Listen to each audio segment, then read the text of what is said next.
오늘 마태복음 4장 1절부터 11절 말씀 중심으로 시험을 받으시는 예수님이라는 제목의 말씀으로 하나님 말씀 나누도록 하겠습니다. 마태복음의 저자인 마태는 어떻게든 하나님의 아들이시요 메시아 그리스도이신 예수님을 효과적으로 전달하기 위해서 족보라고 하는 방식으로 예수님을 소개하고 있다고 했습니다. 그래서 아브라함과 다윗의 자손 예수 그리스도라고 전달을 하고 있죠. 그리고 이 예수님의 이름은 자기 백성을 죄에서 구원할 자가 되시고 그 결과로 하나님께서 우리와 함께 하신다라는 내용도 전달하고 있습니다. 이를 위하여 세례 요한은 광야에 외치는 자의 목소리가 돼서 오늘 우리가 예수님을 소개하듯이 회개하라 천국이 가까이 왔느니라 라는 말씀을 전하게 되었습니다.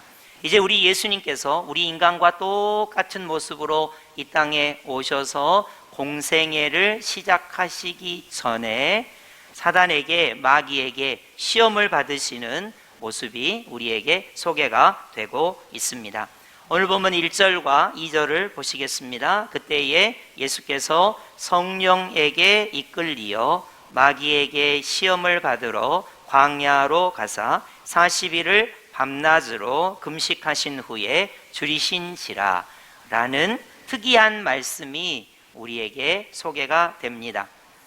여러분, 성령 하나님께 이끌려서 마귀에게 시험을 받으러 광야로 가셨다는 말은 되게 난해한 표현입니다. 성령 하나님께서 이끌어 주셨는데 그 결과 마귀에게 시험을 받는 일이 있다는 것이잖아요. 되게 난해한 구절이죠. 특별히 여기 마귀는 삼위일체 하나님께 창조된, 피조된 그러한 존재인데 피조물이 창조주이신 예수님을 시험한다는 이게 참 어려운 문제예요. 그래서 이 부분을 여러분이 먼저 이해하실 때 이렇게 생각하시면 좋겠어요. 우리 예수님께서 참 사람으로서, 참 하나님으로서는 사단 마귀에게 시험을 받으실 수가 없죠.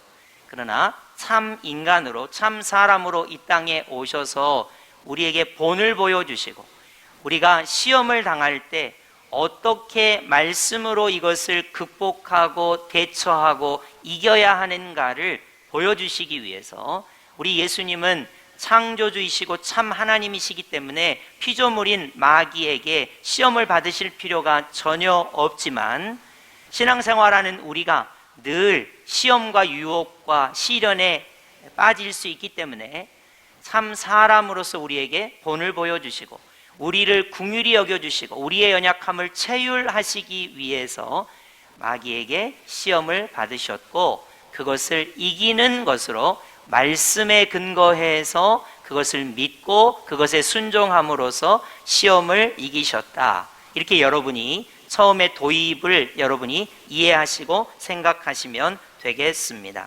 우리 예수님의 상태는 40일을 금식하셨기 때문에 매우 줄이신 상태였습니다. 이때 마귀가 예수님을 시험하는데 다음과 같이 시험하고 있죠. 3절입니다. 우리 다 함께 3절 합독해 볼까요? 시작. 시험하는 자가 예수께 나와서 이르되 내가 만일 하나님의 아들이거든 명하여 이 돌들로 떡덩이가 되게 하라. 이렇게 마귀가 예수님께 요청을 합니다. 여러분, 이 문장을 한번 잘 보십시오. 예수님께서 하나님의 아들이시라면 틀린 말이 아니에요. 예수님은 하나님의 아들이시잖아요. 그러니까 맞는 말입니다. 지금 마귀가 예수님께 시험하는 말이 틀린 말이 없어요. 여러분이 여기에 오해가 없으시기 바라요. 예수님이 만일 하나님의 아들이시라면 틀린 말이 한자도 없죠. 근데 거기 만일이란 말이 조금 거슬리긴 한데 예수님은 분명히 하나님의 아들이세요. 예수님께서 하나님의 아들이시라면 명하여 이 돌들로 떡덩이가 되게 하라. 이 말도 틀린 말이 없어요. 우리 예수님은 말씀으로 이 세상을 창조하신 분이시기 때문에 창조주이신 예수님께서 말씀해서 돌이 변해서 떡이 되게 하는 것은 쉬운 일이에요. 이거는 문장 전체로 봤을 때 틀린 말이 하나도 없습니다. 그런데 우리 예수님께서 뭐라고 말씀을 인용해서 이 물질에 대한 시험을 극복하시고 이기시는지 살펴보도록 하겠습니다. 오늘 본문 4절입니다. 우리 다 함께 4절 합독해 볼까요? 시작. 예수께서 대답하여 이르시되 기록되었으되 사람이 떡으로만 살 것이 아니요 하나님의 입으로부터 나오는 모든 말씀으로 살 것이라 하였느니라 하시니. 아멘. 우리 예수님께서 기록된 말씀으로 배가 고프죠? 예수님 돌덩이를 떡으로 만들어서 드세요. 예수님은 하나님의 아들이시니까요. 능력이 많으시니까요. 이렇게 유혹하고 미혹하고 시험하는 사단 마귀에게 예수님께서 기록된 말씀으로 뭐라고 말씀하셨냐면 신명기 8장 3절에 근거해서 사람은 떡으로 살아야 합니다. 반드시 떡으로 살아야 해요. 그러나 더 중요한 것은 하나님의 말씀으로 사는 것입니다. 하나님의 입에서 나오는 모든 말씀으로 살아야 합니다 라고 답을 해 주셨습니다. 여러분, 우리에게 물질이 필요합니다. 그리고 입는 것도 사는 것도 필요합니다. 이 세상의 가치가 다 필요합니다. 그런 것으로도 살아야 합니다. 그러나 하나님의 말씀으로 사는 것이 그리스도인이라는 거예요. 여러분에게 한번 제가 늘 말씀을 드려서 여러분이 자주 들었겠지만 그래도 교회사에 항상 있었던 이야기니까 한번 설명을 드려볼게요. 미국 사람들이 청교도 신앙으로 영국에서 신앙을 위해서 미국 땅으로 건너갔잖아요. 맨 처음에 교회를 세울 정도로, 그리고 추수감사절이 생길 정도로 얼마나 신앙적으로 살았습니까? 그러다가 점점 땅이 넓어지다 보니까 남쪽으로 가다 보니까 목화 농사를 져야 돼요. 여러분, 이번 여름에 우리가 42.5도라는 기록적인 온도를 경험했잖아요. 그렇듯이 미국 남부는 엄청나게 덥습니다. 거기에 목화 농사를 져야 돼요. 그 뜨거운 태양이 장렬하는 곳에 백인들이 목화 농사를 짓다가 생각이 하나 났어요. 우리가 짓지 말고 저기 아프리카에서 돈을 주고 사람을 사와서 노예를 부리면 이 사람들은 피부 색깔도 햇빛에 강하고 튼튼하니까 우리가 일하기보다는 이 흑인들을 노예 삼아서 목화 농장에서 일하게 하자. 그렇게 했어요. 그리고 자기들은 주일에 가서 예배를 드립니다. 만복의 근원 하나님, 이렇게 아름답게 예배를 드려요. 근데 흑인들은 주일에 목화 농장에서 일을 합니다. 거기 인권이 없어요. 그러면서 흑인들에게는 글을 가르치지 않습니다. 글을 알면 무슨 문제가 생기겠어요? 성경을 읽게 되겠죠. 성경을 읽으면 사람이 하나님의 형상대로 창조된 평등한 존재라는 걸 알게 돼요. 누구나 주일에 하나님께 예배드릴 자유가 있어요. 사람 위에 사람이 주인이 되거나 노예가 될 그러한 것은 하나님의 말씀에 위배가 되는 거예요. 그런데 청교도 신앙을 가진, 그렇게 신앙으로 살고자 그 땅에 갔던 사람들이 물질 때문에 어떻게 되게 돼요? 사람을 노예로 부리게 되는 거예요. 자기들은 주일에 예배드리지만 걔네들은 글자도 모르고 노예처럼, 짐승처럼 주일에 일하게 되는 거예요. 사람에게 낙인을 찍는 거예요. 물질의 가치가 하나님의 말씀보다 위에 있게 되면 이런 문제가 생기게 돼요. 여러분, 먹는 게 중요해요. 물질이 중요합니다. 우리가 먹는 게 되게 중요해요. 사람은 이 물질 없이는 살 수 없게 되어 있어요. 그러나 사람이 떡으로만 사는 게 아니라 하나님의 말씀으로 산다는 것을 여러분이 반드시 기억해야 돼요. 그렇기 때문에 흑인 노예를 아무리 큰 돈을 주고 사와도 하나님의 말씀에 근거해서 자유를 선언하게 되는 거예요. 그래서 여러분이 반드시, 사람은 물질이 없이는 살 수 없습니다. 그러나 그 물질만 가지고 살 수는 없어요. 하나님의 입으로부터 나오는 모든 말씀으로 살아야 하는 거예요. 이것이 굉장히 중요합니다. 이 세상은 여러분 물질 만능주의에 취해 있잖아요. 자본주의에 취해 있잖아요. 물질이면 돈이면 최고라고 생각하잖아요.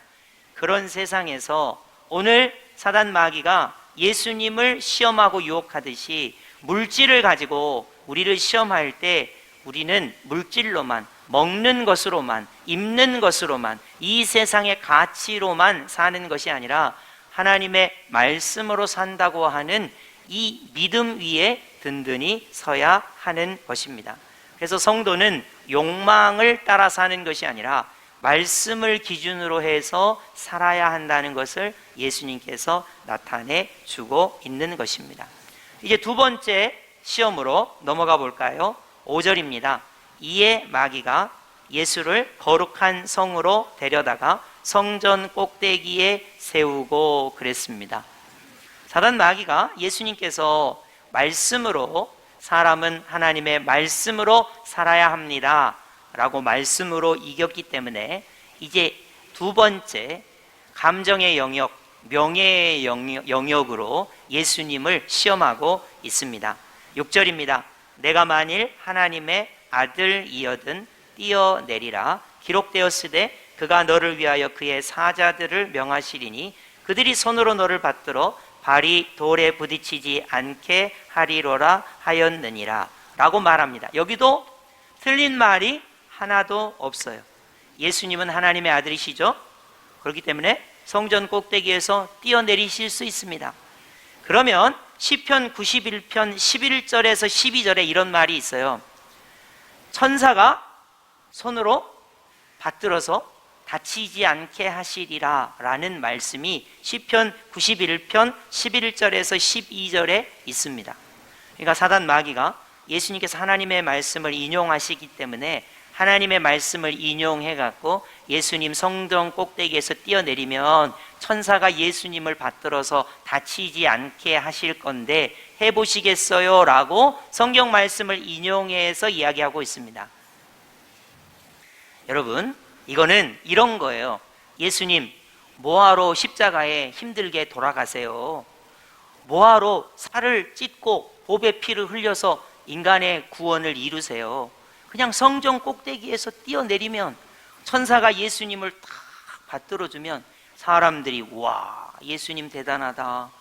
성전 꼭대기에서 뛰어내렸는데 천사가 와서 받들고 안 다치게 하는구나 라고 예수님을 믿게 하시면 될 텐데 예수님 굳이 뭐하게 힘들게 채찍에 맞으시고 가시면류관을 쓰시고 보배 피를 흘리시고 살을 찢으시고 뭐하러 그렇게 어렵게 하세요? 하나님의 아들이시라면 성전 꼭대기에서 딱 뛰어내리기만 하면 사람들이 예수님에게 명예를 주고 칭송을 주고 예수님을 믿을 텐데요 라는 거예요.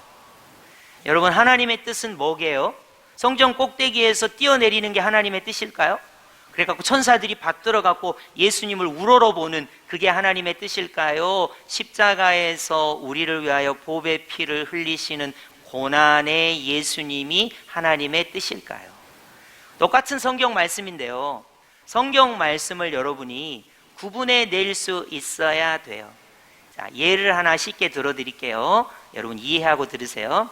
여러분이 이제 예배를 드리러 열심히 차를 타고 오는데 얼마나 훌륭합니까? 주일 성수를 위해서 예배 드리기 위해서 예배당에 부지런히 오고 있는데 갑자기 길거리에 한 사람이 심장을 부여잡고 으악! 하고 쓰러지는 거예요. 자, 그럼 여러분에게 물어볼게요. 예배 드리라도 하나님 말씀이에요. 이웃을 내 몸과 같이 사랑하라도 하나님 말씀이에요.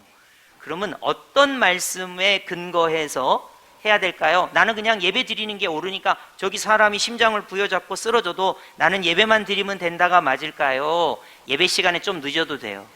그런데 저 죽어가는 사람을 살리기 위해서 내가 내려서 여러분 응급처치를 하고 119를 부르고 그 사람 옆에 있다가 병원에 가는 것까지 보고 오는 게 맞을까요?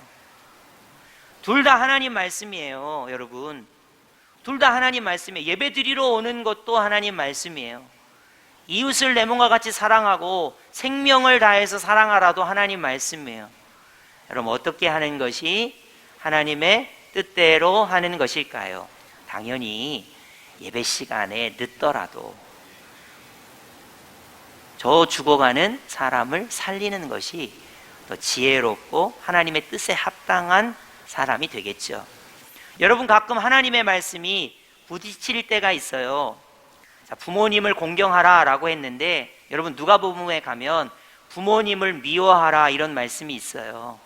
처자를 미워하고 형제를 미워하고 또 자매를 미워해라. 그렇지 않으면 하나님 나라에 합당하지 못하다, 이런 말씀이 있어요.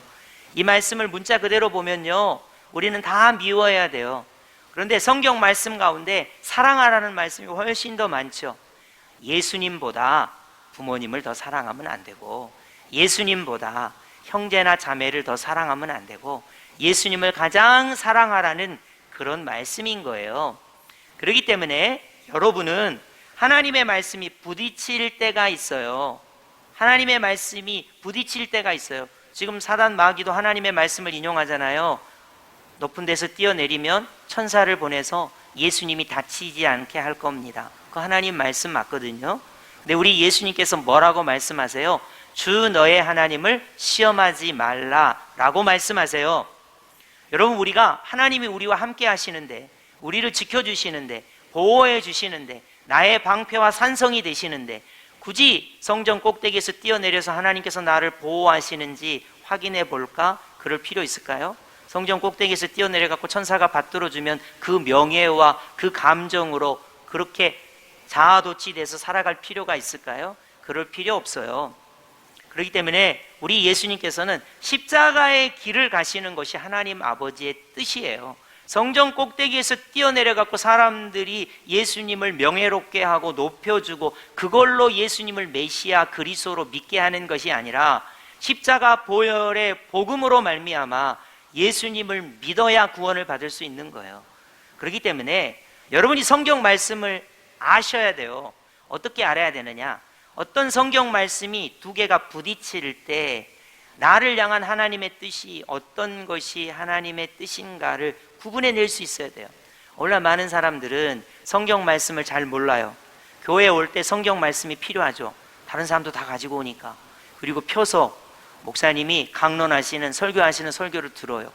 그런데 대부분 그 말씀이 맞는지 틀린지, 나에게 어떤 의미가 있는지 구분을 하려고 하지 않아요. 목사님이 하시는 말씀은 다 맞겠지, 여러분이 그렇게 생각할 수가 있어요.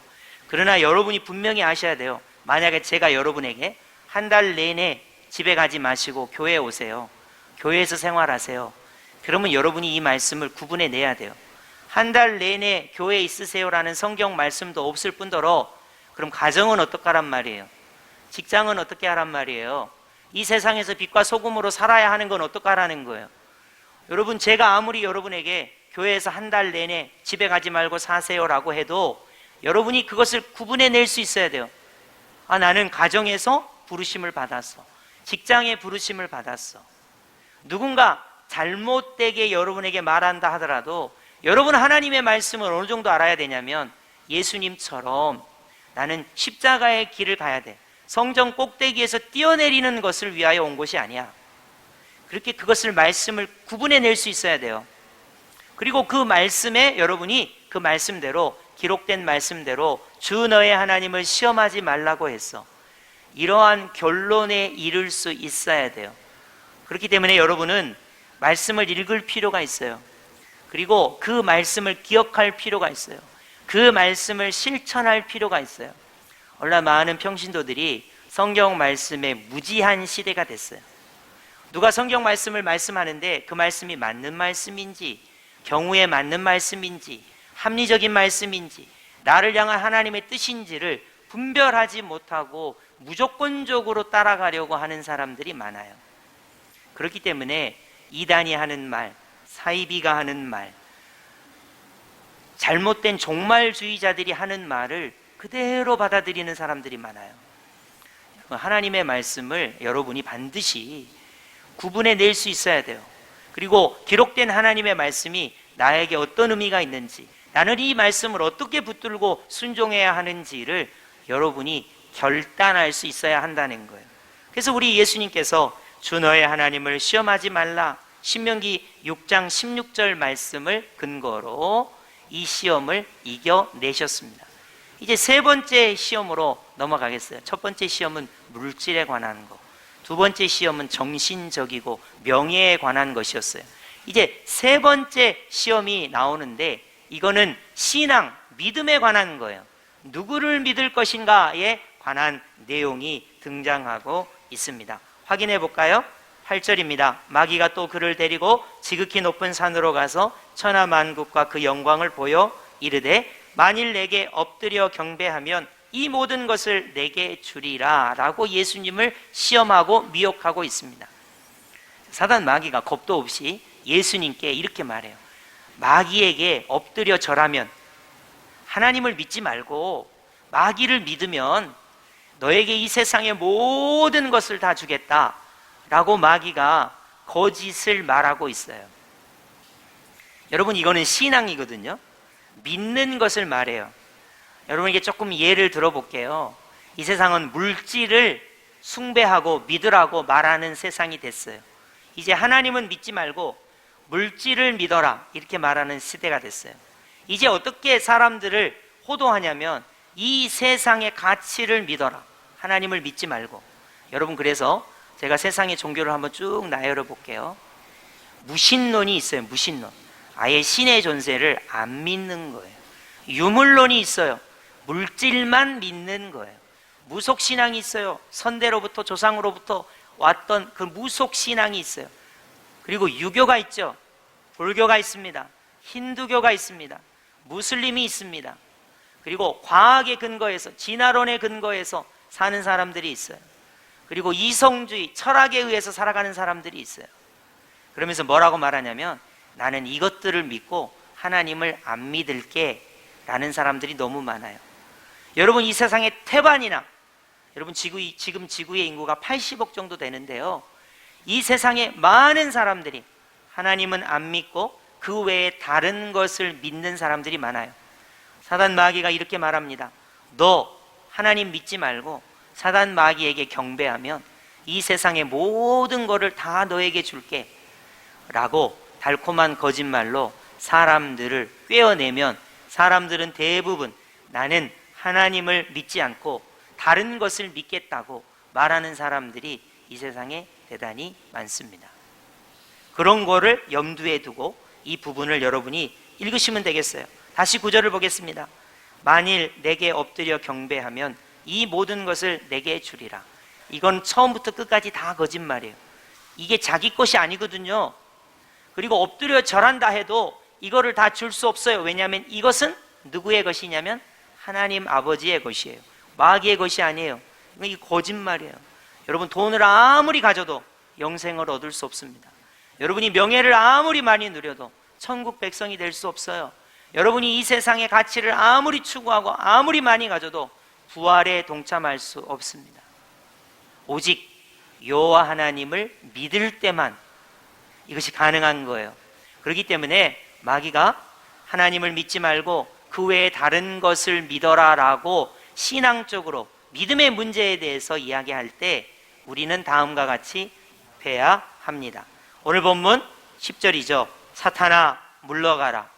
사탄아 물러가라. 기록되었으되 주 너의 하나님께 경배하고 다만 그를 섬기라. 다른 것은 믿음의 대상이 아니에요. 여러분, 사람은 불쌍히 여기고 긍휼히 여기고 화해하고 용서하고 사랑하는 대상이지 믿음의 대상이 아니에요. 국가도 믿음의 대상이 아니에요. 사상도 믿음의 대상이 아닙니다. 인간이 개발한 어떤 것도 믿음의 대상이 아니에요. 어떤 타 종교도 믿음의 대상이 아니에요. 어떠한 우상도 믿음의 대상이 아니에요. 믿음의 대상은 오직 주 여호와 하나님만 섬기고 믿는 것이 믿음의 대상인 거예요. 여러분, 그래서 이 세 번째 영역은 신앙의 영역이에요. 믿을 것인가? 삼위일체 하나님을, 여호와 하나님을 믿을 것인가? 믿지 않을 것인가의 영역인 거예요. 오늘 세 가지 시험에 대해서 우리가 말씀을 살펴봤어요. 첫 번째는 물질의 영역이에요. 물질이 우리에게 필요합니다. 그런데 우리는 기록된 하나님의 말씀을 어떻게 고백해야 합니까? 사람이 떡으로만 사는 거 아니다. 떡으로도 살아야죠. 그러나 하나님의 입에서 나오는 모든 말씀으로 사는 거예요. 여러분, 우리가 무엇을 결단할 때, 어떤 일을 할 때 하나님의 말씀으로 결단해야 합니다.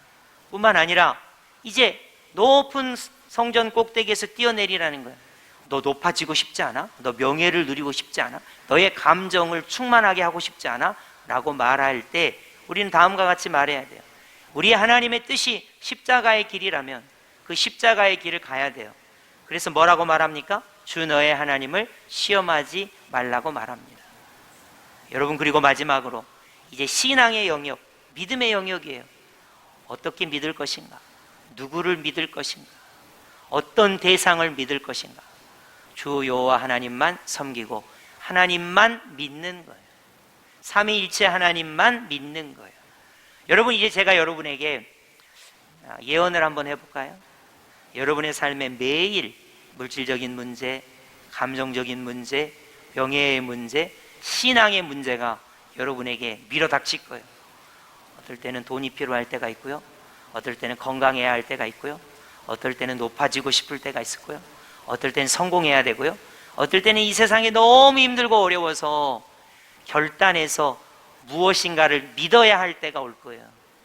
근데 여러분, 우리 예수님께서 인간의 몸을 입고 이 땅에 오셔서 친히 저와 여러분에게 모범을 보여주셨어요. 본을 보여주셨습니다. 무엇을 보여주셨습니까? 예수님의 실력, 예수님의 능력으로 이기셨습니까? 오늘 말씀이 전부 다 기록된 말씀, 하나님의 말씀, 성경 말씀으로 이기셨다는 것을 여러분이 반드시 기억하셔야 됩니다. 사람들은 보통 이래요. 나가 몇 년 믿었는데 난 모태신앙이야. 나는 자존심도 세고 나는 한번 결단하면 할 수 있어. 여러분, 마귀가 물질로 유혹하는데 내 실력으로 이길 수 있다고요? 명예로, 정신적으로 나를 쥐고 흔드는데 여러분, 내 능력으로, 내 실력으로 이길 수 있다고요?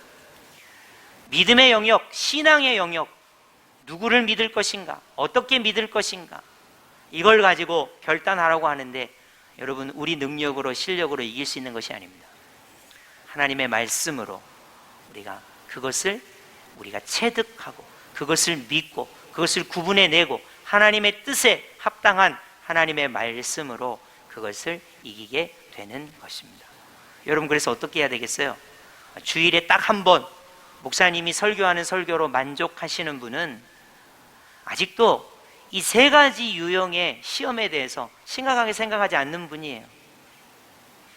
여러분이 적어도 성경 말씀이 하나님의 말씀이고 이 말씀을 붙들고 이 믿음으로 내가 행함으로 모든 시험을 이길 수 있다고 하는 이 부분에 대해서 여러분이 동의하셔야 돼요. 다른 건 몰라도 성경 말씀은 알아야 합니다. 다른 건 몰라도 성경 말씀은 믿어야 합니다. 다른 건 몰라도 성경 말씀대로 순종하고 행할 수 있어야 합니다. 이 부분은 신앙생활하는 데 있어서 반드시 필수불가결한 부분이에요. 많은 사람들이 성경책을 피세요 그러면 구약인지 신약인지 몰라요. 정말입니다, 여러분. 구약에 있는지 신약에 있는지 몰라요. 그리고 대부분 뭐라고 말하냐면 성경이 새 거라서 안 넘어간다고 그래요. 언제까지 성경이 새 겁니까? 언제까지 목사님이나 남이 떠먹여주는 성경 구절만 갖고 여러분이 은혜를 받으시겠습니까? 언제까지 물질의 시험이 오고 정신적이고 명예적인 시험이 오고 신앙의 시험이 오는데 언제까지 여러분이 하나님의 말씀에 의하여 구분하지 못하고 하나님의 말씀에 의하여 결단하지 못하고 하나님의 말씀에 의하여 구원의 은혜를 누리지 못하고 끌려다니시겠습니까? 여러분, 자립적인 믿음의 모습을 여러분이 갖추셔야 돼요. 그리고 누군가가 쓰러져 있을 때 여러분의 손을 내밀어서 하나님의 말씀을 전하는 사람이 되어야 돼요.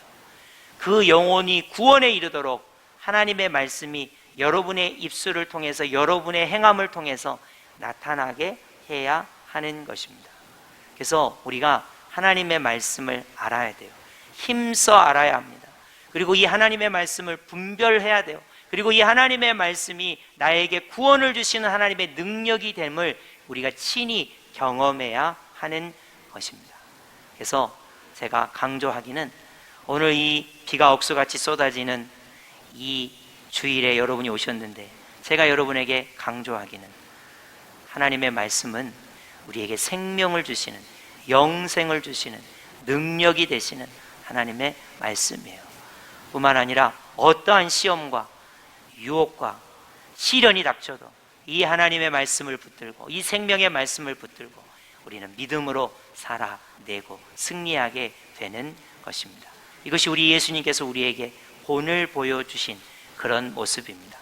여러분, 물질의 시련이 닥칠 때 사람이 떡으로만 사는 것이 아니라 하나님의 입으로 나오는 모든 말씀으로 삽니다.